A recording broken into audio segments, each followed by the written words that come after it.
네, 안녕하세요. 라이브 코딩의 나고팔입니다. 네, 오늘은 어른상어 문제를 풀어드리도록 하겠습니다. 네, 오늘도 역시 문제는 백준에서 가지고 왔습니다.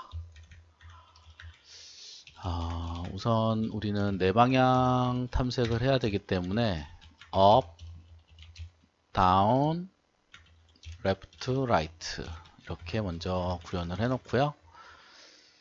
네, 갑자기 훅 시작한 이유는 요즘 점점 구현해야 되는 항목들이 많아지는 문제들이 많이 나오고 있어요. 그래서 잡담할 시간 없이 빠르게 시작을 해야 될 것 같습니다. 네. 네, 샤크라는 구조체를 만들 거고, 그리고 각 샤크마다 우선순위의 방향이 있기 때문에 이렇게 만들 겁니다. 그리고 우리는 n과 m과 k를 입력을 받고 결과를 출력할 arity 값을 잡고요. 네, 우리 보드를 20x 20x 3으로 잡고요. 이렇게 왜 3으로 잡는지는 제가 이전 PPT에서 설명을 드렸기 때문에 설명은 생략하고 넘어가도록 하겠습니다. 샤크는 최대 400. 네, 왜냐면 최대한 중복을 빼고 설명을 하도록 하겠습니다. n과 m과 k를 입력을 받을 거고,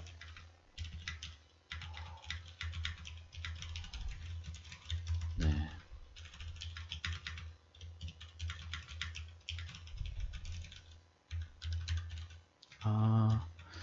오타가 많이 나네요. 스캔F죠.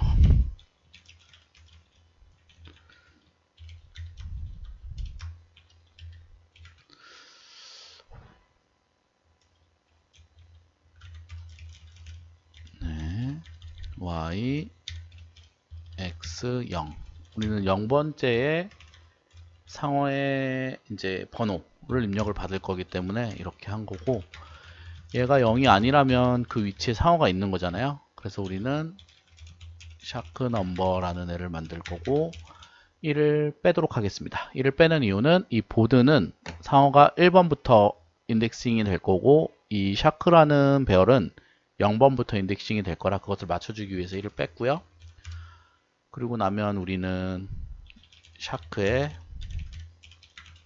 이렇게 위치 정보를 입력할 겁니다. 샤크의 위치를 입력하고 그 다음에 1번은 이렇게 그 위치에 이제 몇 번 샤크가 들어있는지 이렇게 해도 되고 이렇게 해도 되겠네요. 네, 이렇게 몇 번 샤크가 들어있는지 그리고 2번은 그 냄새의 강도 K죠. 네, 이렇게 입력을 받도록 하겠습니다. 그러고 나면 우리는 상어의 초기 이동 방향에 대해서 입력을 받을 겁니다. 그래서 이렇게 돌면서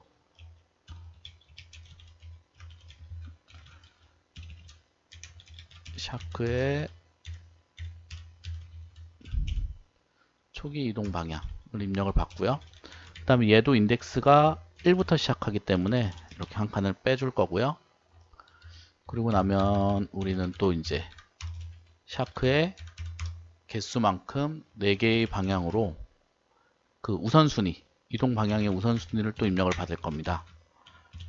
그래서 이렇게 또 돌면서 이렇게 할 거고요. 4개를 받아야 되기 때문에 하나, 둘, 셋, 넷. 그리고 이렇게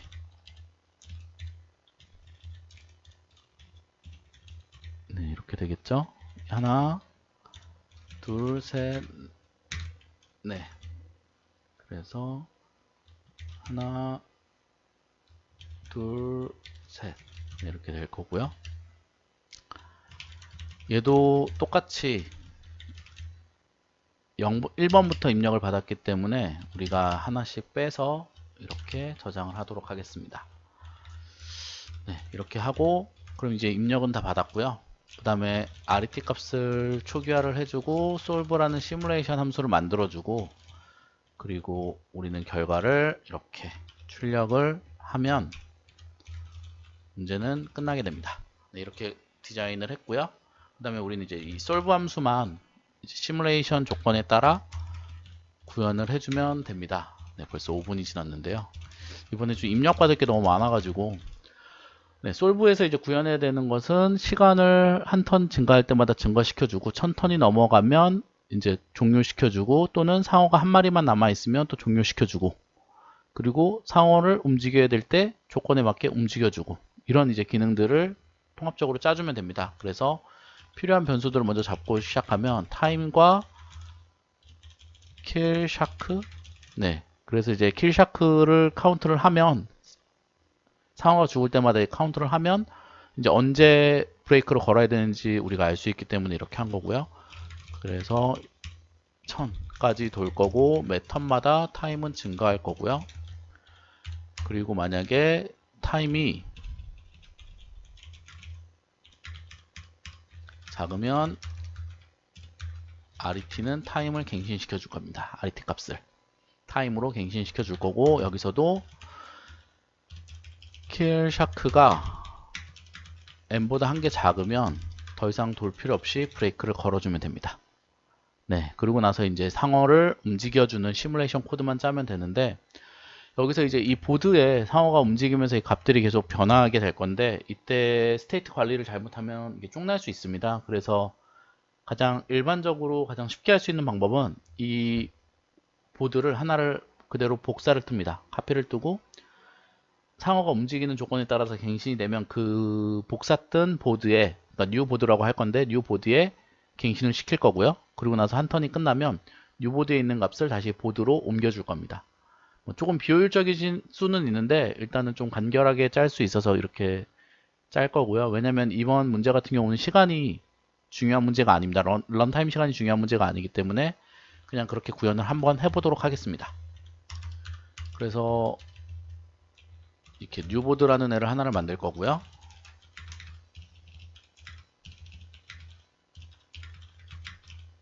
복사를 하기 위해서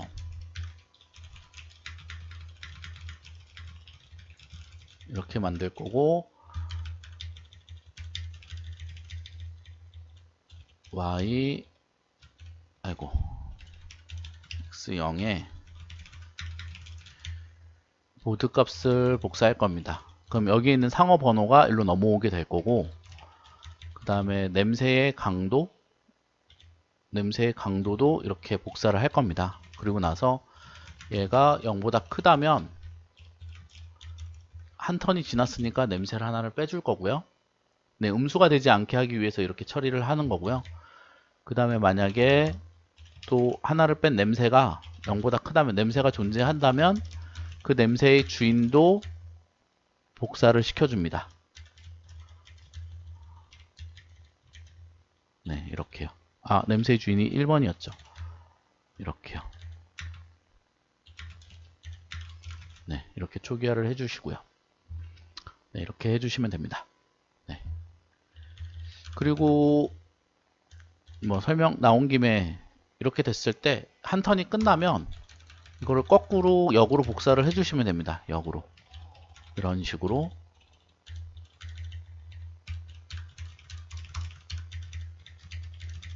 네, 이런 식으로 그냥 역으로 복사해 주시면 되고요. 그 다음에 여기서 이제 우리가 일반적으로 생각했던 상어의 인덱스만큼 증가시켜 가면서 네, 상어를 시뮬레이션 하면 됩니다. 상어의 움직임을 여기서 시뮬레이션 하는 코드를 여기다 넣어주면 이제 게임이 끝나는 거고요. 넣기 위해서 우리는 우선 현재 상어의 위치, 현재 내가 잡은 상어는 타겟으로 잡은 상어는 i의 y고요. x, d. 그리고 이제 넥스트 위치를 잡아줘야 되잖아요. 그래서 d는 0부터 d는 네 방향으로 돌면서 넥스트 d를 잡아줘야 되는데 일반적으로 우리는 그냥 이 d를 dy의 인덱스를 넣어서 이 순서대로 돌렸는데 그 상어의 이전 이동 방향에 따라서, 그리고 또 상어의 각각의 몇 번째 상어냐에 따라서 이 우선순위를 우리가 이렇게 다 복잡하게 입력을 받았어요. 그래서 이것을 활용해 주셔야 됩니다. 네, 문제 조건에 그걸 활용하라고 되어 있고, 그래서 이번 문제는 좀 입력받는 문제가 조금은 까다롭습니다. 그래서 nd는 샤크의 몇 번째 샤크냐, 그리고 걔의 프라이어리티가 현재 디렉션이 어떻게 되어 있고 내가 몇 번째 지금 턴이냐, 이렇게 넥스트 디렉션을 잡아주시고요. 그렇게 되면 이제 넥스트 y 잡아주는 것은 현재 y의 dy의 넥스트 디렉션, 이렇게 잡아주시면 됩니다. 네, 똑같이 네, dx도 똑같이 구현해 주시면 되고요. 뭐 이렇게요.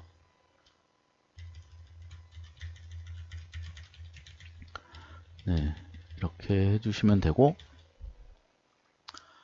이렇게 했을 때 이제 이 바운더리 밖으로 나가는 것을 체크해주는 이 부문을 돌리고요.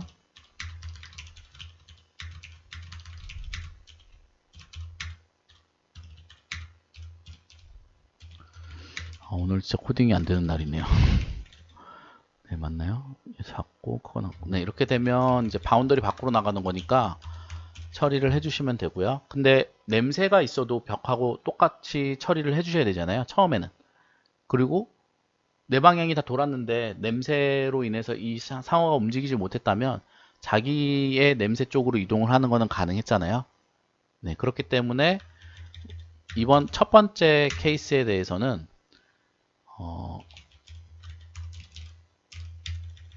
내가 이동하려는 곳에 냄새가 없어야 됩니다. 냄새가 있으면 0이 아니면 냄새가 있다는 거고요. 냄새가 있어도 똑같이 컨티뉴를 합니다. 그러고 나서 그렇지 않으면 이제 상어가 움직일 수 있습니다. 상어가 움직일 수 있고요. 상어가 움직이려면 이때도 하나를 더 생각해 보셔야 됩니다. 상어가 움직일 때 한 칸에 상어가 2마리가 들어가면 상어가 죽을 수 있습니다. 한 마리가. 네. 그렇기 때문에 내가 이번 턴에 움직이는 상어가 죽을지 안 죽을지, 이번 턴에 상어가 죽을지 안 죽을지를 체크를 해 보셔야 되는데, 가장 쉬운 방법은 내가 움직이려는 공간에 상어가 없으면 죽지 않아요. 내가 움직이려는 공간에 ny nx에 0이면 상어의 번호가 거기 위치해 있잖아요. 얘가 0이면 상어가 죽지 않아요. 상어가 죽지 않는 경우는 이제 이렇게 이 공간에 상어를 i번째 상어가 움직인 거니까 이 보드는 플러스 1을 해서 사용한다고 그랬죠. 그러니까 이렇게 처리를 해주고, 그 상어의 냄새의 주인도 똑같이 처리를 해주고, 그 상어의 냄새의 강도는 K로 갱신을 해줍니다. 네, 그리고 현재 위치에서 상어가 없어졌기 때문에 현재 위치의 상어는 여기죠. 제거를 해줍니다. 네, 이렇게 해주시면 되고요. 그리고 만약에 그렇지 않은 케이스, 내가 움직이려는 위치에 상어가 있었습니다. 그렇게 되면 상어가 둘 중에 하나는 죽게 되잖아요. 근데 어떤 상어가 죽냐면 지금 움직이는 상어가 죽게 됩니다. 왜냐면 상어는 숫자가 낮은 상어가 살아남는다고 그랬잖아요. 근데 우리는 숫자가 낮은 상어부터 움직이고 있습니다. 그렇기 때문에 뒤늦게 온 상어는 무조건 이전에 움직였던 상어보다 숫자가 크게 됩니다. 이해되시나요? 이게 상당히 중요하고요.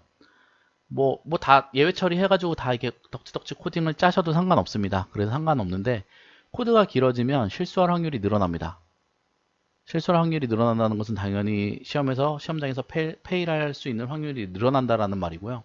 가능하면 문제 조건을 정확하게 읽고 어떤 처리를 해줘야 되는지, 어떤 처리는 해주지 않아도 상관없는지, 이것들을 구별할 수 있는 능력들도 조금은 키우실 필요가 있습니다.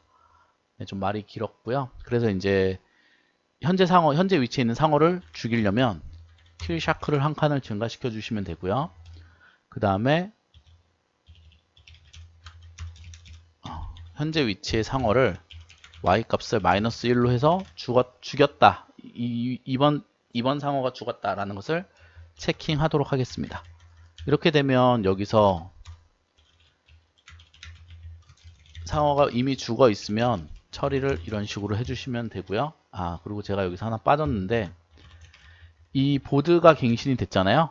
이 보드가 갱신이 되면 상어 구조체도 같이 갱신이 돼야 되잖아요. 이런 식으로요. 네, 그래서 이런 식으로 갱신을 합니다. 네.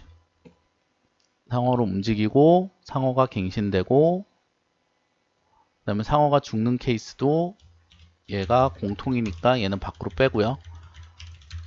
보드판에서 현재 위치의 상어는 무조건 없어지는 거고, 상어가 내가 움직이려는 칸에 없다면 상어를 움직이고 상어의 냄새의 주인을 갱신시켜주고, 상어의 냄새를 갱신시켜주고, 상어의 위치를 갱신시켜주고요. 만약에 그 위치에 상어가 있다면 상어가 죽었고 무조건 현재 상어가 죽는 거다. 이렇게 해주시면 됩니다. 네, 됐나요? 그러고 나서 움직였기 때문에 이렇게 브레이크를 걸어주시면 되고요. 그리고 이 케이스에서 여기를 한 번이라도 탔다면 그 상어는 내 방향으로 냄새가 쌓여있지 않은 상어예요. 그러니까 움직일 필요가 없는 상어죠. 그래서 내 방향으로 움직였는지 냄새가 쌓여있는지 안 쌓여있는지, 그러니까 상어가 움직일 수 있는지 없는지를 체크해 줄 수 있는 이런 플래그 변수를 하나를 둘 거고요. 상어가 움직였다면 이렇게 여기서 true를 해줄 겁니다. 그리고 나서 이 부문을 그대로 가져와서 상어가 움직이지 못했다면 왜 이러죠? 왜 빨간불이 들어오지? 아,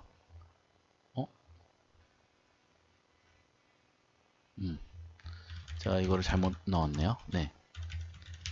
상어가 움직이지 못했다면 상어를 다시 움직여 주셔야 됩니다. 내 방향에 냄새가 있더라도 움직여 주셔야 되는데 이렇게 체크를 해주시고, 일단은 사방향만 체크를 하고요. 그 다음에 내가 죄송합니다. 내가 움직이려는 공간에 ny, nx, e가 냄새죠. 냄새가 있었다면, 그런데 그 냄새의 주인이 내가 아니라면 컨티뉴를 해주시고요. 여기 이제 밑으로 내려오는 거는 이제 냄새가 없거나, 근데 아마도 이런 케이스는 없을 거예요. 그러니까 내 냄새인 거죠. 여기로 내려오는 케이스는 내 냄새. 네, 내 냄새인 경우에만 내려오게 될 거고요. 그래서 똑같이 움직이는 시뮬레이션은 똑같기 때문에 그냥 이렇게 처리를 해주시면 됩니다. 뭐 코딩이 다 짜진 것 같은데 한번 확인해 보도록 하겠습니다. 잘 되겠죠? 뭐 출력을 안 하네요? 왜 그러지?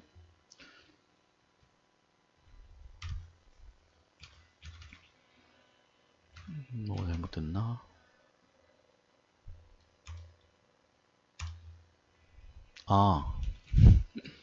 네, 다시 한번 하겠습니다.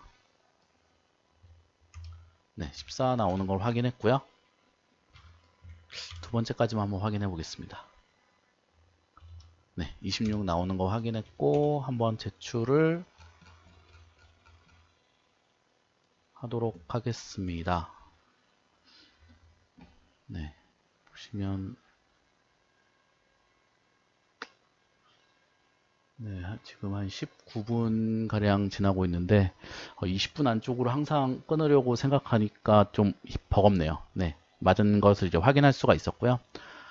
이번처럼 이런 문제도 역시 코딩 양이 상당히 깁니다. 뭐 더 짧게 짤 수도 있지만 중복되는 코드들이 있으니까요. 하지만 조금은 어쨌거나 길어진 거는 분명히 맞고요. 이번 문제는 입력이 좀 까다로웠다라고 생각이 듭니다. 네, 그래서 입력받는 부분을 좀 잘 처리하는 게 이번 문제를 좀 쉽게 풀 수 있는 관건입니다. 네, 강의 들어주셔서 감사하고요. 강의가 도움이 되셨다면 구독과 좋아요, 알람 설정 부탁드립니다. 네, 강의 들어주셔서 감사합니다.